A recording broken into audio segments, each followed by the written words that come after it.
चित्रपट इतकं मोठं व्हावं की ते त्याच्यासाठी एक सेपरेट कॉम्पिटिशनचा हिस्सा व्हायलाच नको. खरं म्हणजे मेन स्ट्रीम कॉम्पिटिशनचाच हिस्सा मराठीचे अनेक चित्रपट होऊ शकतात आजही, आणि भविष्यात मला वाटतं अधिक जेव्हा येतील तेव्हा मग ती रेषा धुसर होऊन सेपरेट कॉम्पिटिशन ठेवायची वेळच येणार नाही.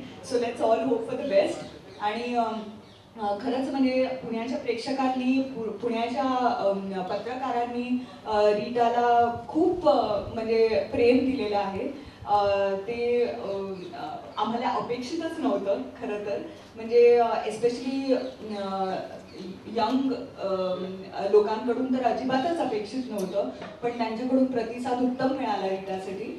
तर that kind of validates the point की 1993 मध्ये लिहिलेली कादंबरी आजही अत्यंत काय म्हणतात त्याला रेलिव्हंट आहे.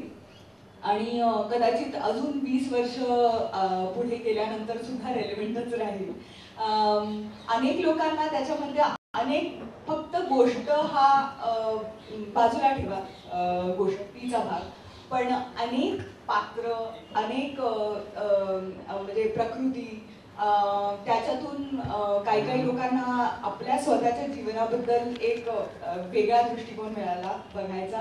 काही लोकांना म्हणजे गोष्ट बघितलेली वाटली किंवा काही असेल, पण त्याची हाताळणी वेगळी वाटली. त्यामुळे विचार करायला प्रवृत्त करणारी अशी ती फिल्म लोकांना वाटली, त्याचा मला खूप म्हणजे आनंद आहे. आणि कुठलाही दिग्दर्शक मला नाही वाटतं की स्वयंभू अवस्थेत काम करू शकतो. त्याची एंटायर जी टीम असते आणि टीम वर्क असतं, त्याच्यामुळेच चित्रपट चांगलं किंवा वाईट होऊ शकतो. आणि माझ्या टीममध्ये एक अत्यंत महत्त्वाचे मेंबर म्हणजे रीटाच्या वडिलांचा ज्यांनी रोल केला, डॉक्टर मोहन आगाशे, ते आज आपल्याबरोबर इकडे आहेत उपस्थित.